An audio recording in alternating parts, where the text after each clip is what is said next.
आज की जानकारी हम फीचर के माध्यम से देंगे आपको। आज की जानकारी है बेर के वृक्ष में कुसमी लाख की खेती कैसे करें। आइए लेते हैं जानकारी, उठाते हैं लाभ। लाख की खेती में लाख के कीटों की अहम भूमिका होती है। लाख कीटों की दो प्रजातियां होती हैं, कुसमी लाख तथा रंगीनी लाख। कुसमी लाख का रंगीनी लाख की तुलना में ज्यादा उत्पादन होता है। कुसमी लाख की खेती यूं तो कुसुम के पौधों पर बेहतर होती है, परंतु वैकल्पिक रूप में बेर के वृक्ष इसके लिए अति उत्तम है। हमारे झारखंड में बेर के वृक्ष जंगलों से लेकर किसानों के आंगन तक में बहुतायत में उपलब्ध हैं। अतः इस प्रदेश में कुसमी लाख की खेती के लिए बेर के वृक्षों को पोषक वृक्ष के रूप में चुना जा सकता है। तो झारखंड में तमाम तरह के जो मुख्य पोषक तत्व हैं, जिनको हम लोग बोलते हैं मेजर प्लांट, उसमें कुसुम, बेर, प्लास, सेमिया, लता आते हैं। और माइनर जो पौधे हैं उसमें हम लोग देखते हैं कि पुतरी, पाकड़, खेर, गलवांग, भलिया, ये सब जो पौधे हैं वो माइनर पौधे हैं। तो ये पौधे का क्या है कि यहाँ बहुतायत मात्रा में यहाँ के जंगल में ये उपलब्ध हैं। और बेर एक ऐसा कांस्टेंट पौधा है जहाँ पर कुसमी और रंगनी दोनों प्रकार के जो कीट हैं उसका हम लोग पोषक वृक्ष में कीटों का पालन कर सकते हैं। और उसमें किसी प्रकार का अलग से प्रबंधन करने की ज़रूरत नहीं होती है। यहाँ के जंगल में, यहाँ के गांव में ये पौधे जो है स्वतः भरे पड़े हुए हैं।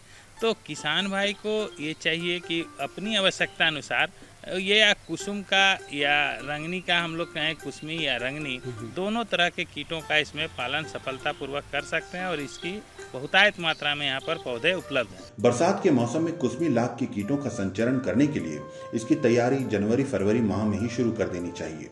इसके लिए इस माह में पेड़ों की हल्की कटाई छटाई कर देनी चाहिए। इसकी छटाई इस तरह से करनी चाहिए ताकि इनमें ज्यादा से ज्यादा मुलायम और रसदार शाखाएं निकल पाएं। ऐसी शाखाओं में ज्यादा कीटों का संचरण किया जा सकता है। देखिए क्या है कि बेर की अगर हम लोग बात करते हैं तो बेर एक ऐसा कांस्टेंट पौधा है जिसमें हम लोग कुसमी और रंगनी दोनों प्रकार के लाख कीटों का पालन कर सकते हैं। और इसको अगर हम लोग कुसमी लाख का अगर संचरण इसमें करना चाहते हैं जिसका बहुत अच्छा उत्पादन प्राप्त होता है, तो इसके लिए हमको सबसे पहला क्या करना होगा कि जनवरी फरवरी में पौधे को जो है वो कटाई छटाई करनी होगी। कटाई छटाई इसकी हल्की होती है। हल्की कहने का मतलब इसको हम लोग देखते हैं कि 2.5 सेंटीमीटर का व्यास अगर हो तो उसको हम लोग पौधा नीचे से ऊपर की ओर कट कर देते हैं। और उसमें क्या है कि नरम, मुलायम, रसदार जो शाखा है वो ज़्यादा संख्या में आ पाए। अगर ज़्यादा संख्या में अगर आ जाता है तो इसका मतलब जो है उसमें क्या है कि सूट्स अगर ज़्यादा मिल रहे हैं, नरम मुलायम शाखा ज़्यादा मिल रहे हैं, तो उसमें इस समय हम लोग उसको जून जुलाई के मौसम में बीहन कीटों का संचरण कर सकते हैं। कीटों के संचरण के पहले पेड़ में निकली अनावश्यक पतली शाखाओं को काटकर फेंक देना चाहिए तथा पेड़ के नीचे की घास की सफाई कर देनी चाहिए। फिर 1 मीटर की शाखा में जीआई तार के सहारे 15 से 20 ग्राम बीहन कीटों का इनमें संचरण कर देना चाहिए। जब लाख कीट पूरी शाखा में फैल जाएं, तो 21 दिनों के बाद किसान भाई से पेड़ से उतार लें। इसके पश्चात इन फूकी लाख की छिलाई कर उसे छीली लाख के रूप में बाजार में बेचा जा सकता है। इस लाख की कीमत किसानों को बाजार में अच्छी मिलती है। किसान भाई को ये जरूर जो है वो ध्यान रखनी चाहिए कि बेर के पौधे में संचरण करने से पूर्व सबसे पहला है कि इसमें हम लोग कुसमी लाख का उत्पादन करते हैं जो रंगनी से लगभग 3 गुना ज़्यादा उत्पादन हमको मिलता है। तो किसान बंधु को क्या है कि जब हम लोग कटाई छटाई करते हैं तो कटाई छटाई करने के बाद उसमें बहुत सारे शाखा निकल जाते हैं। उसमें क्या है कि आवश्यकता अनुसार जब हमको बीहन लाख का संचरण करना है तो उसको हम लोग छांट देते हैं। पतली पतली जो शाखा है अगर उसमें कीटों का संचरण हो जाता है तो वह स्वतः सूख करके मर जाता है।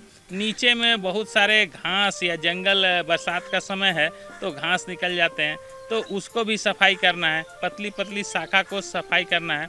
और 1 मीटर का अगर आपके पास शाखा है तो 1 मीटर का शाखा में 15 से 20 ग्राम बीहन को जो है हम लोग उसमें क्या करते हैं कि एक जीआई वायर के साथ उसको अटैच कर देते हैं, जोड़ देते हैं। और जितना उसके अंदर मान लीजिए शिशु कीट है वो उपयुक्त जगह में जा कर के बैठ जाता है और पूरे शाखा में जब फैल जाएगा तो इसको हम लोग 21 दिन के बाद पुनः उसको उतार लेते हैं। और ये फूंकी लाख बोलते हैं उसको, या स्टिक लैक बोलते हैं। उसको हम लोग निकाल लेते हैं और निकालने के बाद उसको स्क्रैप करते हैं, बढ़िया ढंग से छिलाई करते हैं और छिलाई करने के बाद फिर जो है उसको तुरंत बाजार में छीली लाख के रूप में उसको बिक्री कर दी जाती है। बेर के पेड़ों पर कुस्मी लाख की सफलतापूर्वक खेती के लिए इसमें समय समय पर दवा का छिड़काव करना अति आवश्यक होता है। अतः किसान भाई बीहन लाख के संचरण के 30 दिन बाद फिप्रोनिल 5% तथा हेक्साकोनाजोल 5% नामक दवा का पानी में घोल बनाकर पहला छिड़काव करें। इनमें दूसरा छिड़काव 60 दिनों के बाद करना चाहिए। 60 दिनों के उपरांत इथोफेनप्रॉक्स तथा हेक्साकोनाजोल दवाओं की मात्रा अनुसार छिड़काव करनी चाहिए। हम समझते हैं कि किसानों के लिए जो लाख की खेती कर रहे हैं उसके लिए वरदान है। कि मान लीजिए क्या होता है कि जिस साल अगर बारिश कम होती है उस साल लाख का उत्पादन बहुत अच्छा होता है, क्योंकि जब बीहन लाख का संचरण होता है उस समय जो है क्या है कि बारिश नहीं होने से वो धुलता नहीं है, वो कीट जो है नष्ट नहीं होते हैं, बर्बाद नहीं होते हैं, तो ज़्यादा मात्रा में कीटों का संचरण हो जाता है और उसके बाद जो है लाख जो है वहाँ पर अच्छा उत्पादन होता है। एक तो ये चीज़ है। दूसरा, जो लोग किसान भाई अभी कर रहे हैं लाख की खेती अगर करना चाहते हैं तो वो अभी संचरण का समय है, जून जुलाई के मौसम में उनको संचरण कर लेनी चाहिए। और साथ में जो है सबसे महत्वपूर्ण बात जो हम लोग वैज्ञानिक विधि से बोलते हैं कि लाख की खेती करना है, इसमें जो है 3 चीज़ का जो है विशेष ध्यान देना है। एक तो समयानुसार हम लोग जो है इसका वो दवा का छिड़काव करते हैं। लाख की खेती कब करते हैं, क्यों करते हैं, किस लिए करते हैं, तो ये एक महत्वपूर्ण प्रश्न है जिसको किसानों को जो है जाननी चाहिए। मैं ये जो बोलता हूँ कि किसानों को जो है अगर वैज्ञानिक खेती की हम बात करें तो इसमें 30 दिन के बाद एक पहला छिड़काव करना बहुत ज़रूरी पड़ता है, एक कीटनाशक और एक फफूंदनाशक का। अगर हम लोग देखें तो फिप्रोनिल जो दवा है इसका 5% का बाज़ार में मिलता है। इसको हम लोग क्या करेंगे कि जो है लगभग 1 ml पर लीटर पानी में घोल बना करके इसका छिड़काव कर सकते हैं, पहला छिड़काव। इसके साथ हेक्साकोनाजोल आता है 5% का, उसका आधा ml। दूसरा छिड़काव जो है वो 60 दिन में होता है। तो इथोप्रेनोफॉक्स एक दवा है, उसका 2 ml पर लीटर पानी में घोल बना करके उसका छिड़काव करते हैं। चूँकि बारिश का महीना है उसमें फफूंद लगने की संभावना है, इसीलिए उसमें भी हेक्साकोनाजोल जो है ये दवा आती है, उसको हम लोग आधा ml पर लीटर पानी में घोल बना के उसका छिड़काव कर देते हैं। पौधे को बढ़िया ढंग से वॉश करना है, धुलना है। और तीसरा छिड़काव वो 90 दिनों में होता है और 90 दिनों में डाइक्लोरोवास 76% इसी का आता है, उसका हम लोग आधा ml पर लीटर पानी में घोल बना के छिड़काव करते हैं। जो किसान भाई अगर ये 3 छिड़काव कर दिए उनका लाख का अच्छा उत्पादन होगा और वो जो है ज़्यादा से ज़्यादा बेहतर उत्पादन करके अपना लाख को वो बीहन लाख के रूप में बिक्री कर सकते हैं, जो कि उनका एलॉन्ग विथ स्टिक यानी वो शाखा के साथ बिक्री होता है, तो ज़्यादा भी मूल्य प्राप्त होता है, ज़्यादा लाभ भी होता है और किसान को उसको मतलब एज ए बीहन लाख करने से उसका मूल्य हम समझते हैं कि 1.5 दुगना जो है उस किसान को इससे प्राप्त हो जाता है। तो ये एक किसानों के लिए अच्छी बात है कि अगर वो समयानुसार दवाई का छिड़काव कर लें तो ज़्यादा लाभ लेते हैं। कुस्मी लाख की खेती की झारखंड प्रदेश में असीम संभावनाएं हैं। यहाँ उपलब्ध संसाधन तथा यहाँ का वातावरण इसके उत्पादन के लिए काफी उपयुक्त है। बेर के पेड़ यहाँ घर घर में मौजूद हैं। उस पर कुस्मी लाख की खेती कर किसान अपनी आमदनी सुदृढ़ कर सकते हैं।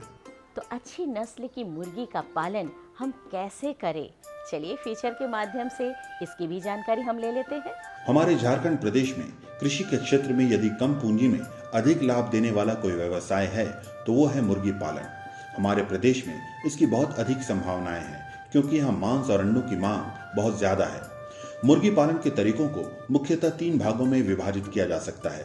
पहला, मांस के लिए किए जाने वाले मुर्गी पालन को ब्रॉयलर की श्रेणी में रखा जाता है।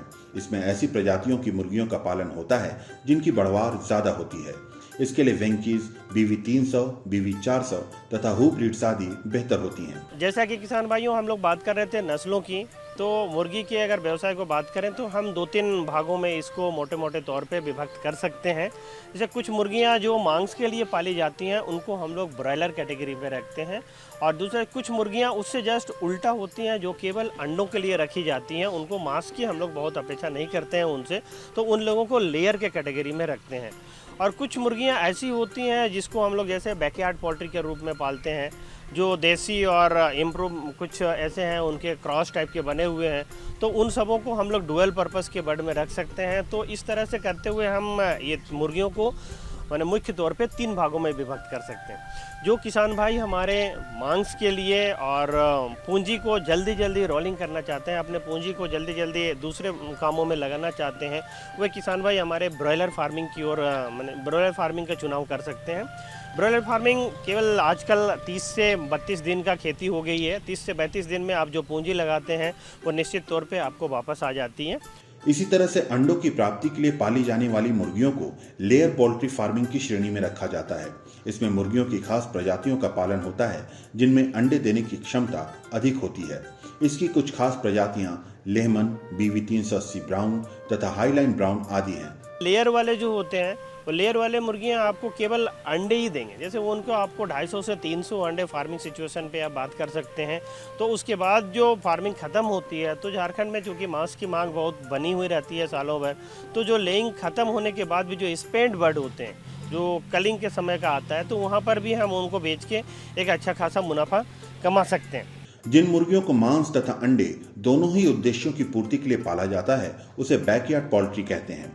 झारखंड प्रदेश में बिरसा कृषि विश्वविद्यालय द्वारा विकसित की गई झारसिम नस्ल की मुर्गियां इसके लिए काफी उपयुक्त मानी जाती हैं। कि हम अभी डुअल पर्पस की बात कर रहे थे, अभी कहें तो इसकी काफ़ी डिमांड मार्केट में बढ़ी है। इसके अंडे देसी से मिलते जुलते रंग के होते हैं, इनके जो एग सेल होते हैं ये काफ़ी मजबूत होते हैं, इनके जो योग कलर होता है ये देसी से मिलता जुलता रहता है। तो लोगों में एक खास क्रेज़ बना हुआ है कि देसी अंडों का, और न्यूट्रिशियस तो होते ही हैं, साथ साथ इनकी जो अंडे की साइज होती है वो भी काफ़ी अच्छी होती है, जो करीब 50 से 60 ग्राम तो एक औसतन होती है। कभी कभी ये 60 से 70 ग्राम भी देखे जाते हैं।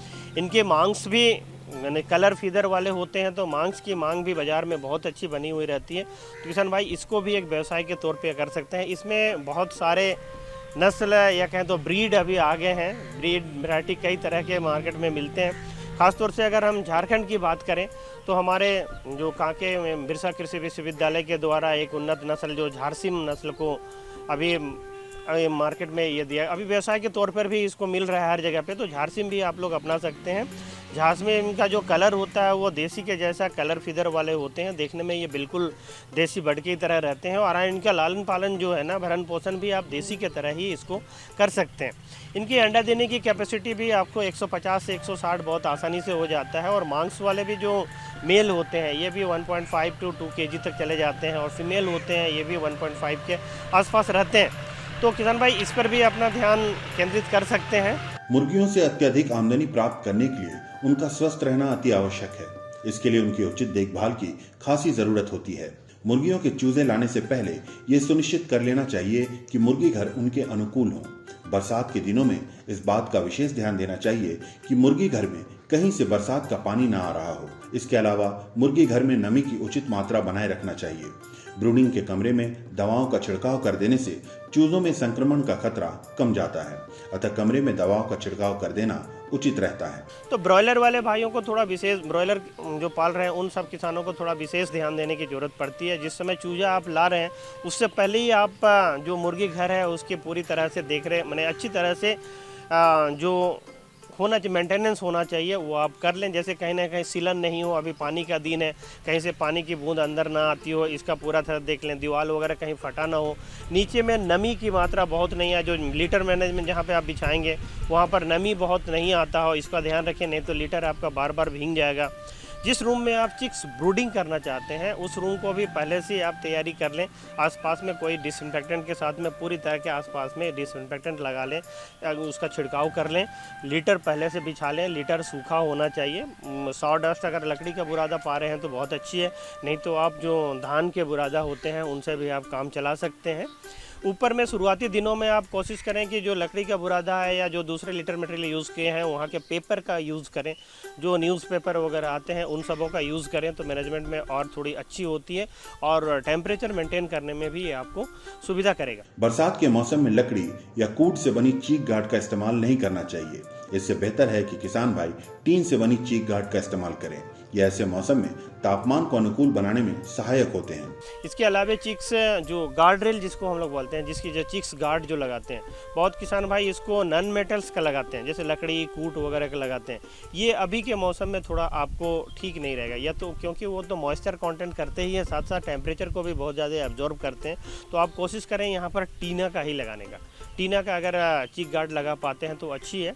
इसके साथ ब्रूडर में आजकल बहुत अच्छे अच्छे ब्रूडर्स आए हुए हैं, गैस ब्रूडर हैं, लाइट ब्रूडर हैं, इंफ्रारेड ब्रूडर हैं। इन सबों का आप अपने पूंजी के अनुसार में इसका इस्तेमाल करें और पूरे सप्ताह भर कम से कम आप टेम्परेचर रेगुलेशंस और जो लीटर मैनेजमेंट है इसको विशेष ध्यान रखें, नहीं तो यहीं पर आपके चूज़ों को संक्रमण होने की संभावना रहती है। और एक बार अगर ब्रूडिंग के समय समस्या लग जाती है, इन्फेक्शन हो जाती है, तो इसका ग्रोथ रेट जो है वो शारीरिक वृद्धि जो पूरा मिलना चाहिए वो नहीं मिल पाता है। इसके अलावा चूजों में तरह तरह की बीमारियों का खतरा रहता है। इनसे बचाव के लिए इनका ससमय टीकाकरण करना आवश्यक होता है। इनके लिए गैम्ब्रो तथा रानीखेत के टीके आते हैं, जिनका इस्तेमाल चिकित्सकों की परामर्श के अनुसार करना चाहिए। वैक्सीनेशन में विशेष करके आप जो ब्रॉयलर में अगर है तो गैम्ब्रो और रानीखेत का कोशिश करें, क्योंकि मैरिक्स का आपको दिया हुआ ही रहता है जहां से आप खरीदते हो। तो सबसे ज़्यादा संभावना होती है रानीखेत की परेशानी, रानीखेत से ग्रसित होने की, साथ साथ गैम्ब्रो की। तो रानीखेत वैक्सीन की शुरुआत आप 3 से 5 दिनों में कर सकते हैं।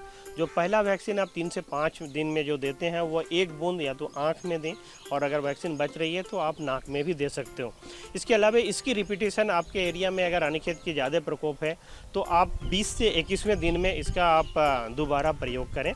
और गैम्ब्रो वैक्सीन जो लगा रहे हैं उसको आप 10 से 12 दिन का जो समय होता है वो बहुत अच्छा समय होता है, और दोबारा इसको आपको देने की ज़रूरत नहीं है, क्योंकि 30वें 35वें दिन में आपकी बड निकल जाती है।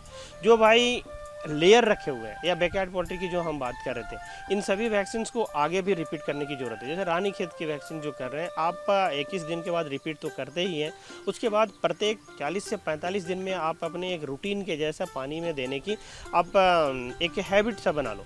इसमें आप अलग अलग तरह के स्ट्रेन का भी यूज़ कर सकते हैं, कभी लासोटा भी कर सकते हैं, कभी दूसरे स्ट्रेन का जो F1 है या F2 इस तरह के स्ट्रेन का भी प्रयोग करते हैं। बदल बदल के अगर आप इसका उपयोग करते हैं तो ज़्यादा अच्छा होता है। इस तरह से मुर्गियों की उन्नत नस्ल का चुनाव कर तथा उसकी वैज्ञानिक विधि से देखभाल कर किसान भाई इस व्यवसाय को सफलतापूर्वक कर सकते हैं और इससे अच्छी आमदनी प्राप्त कर सकते हैं।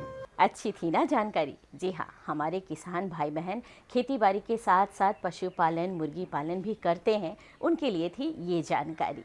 अब देर ना करते हुए फटाफट कागज़ और कलम उठाइए, क्योंकि आपको अपनी सुझाव और समस्या हम तक लिखकर भेजने हैं।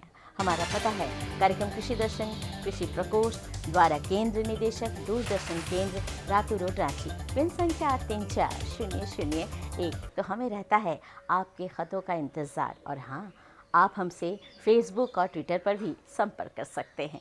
अब हमें और हमारी पूरी टीम को दीजिए इजाज़त। जोहार।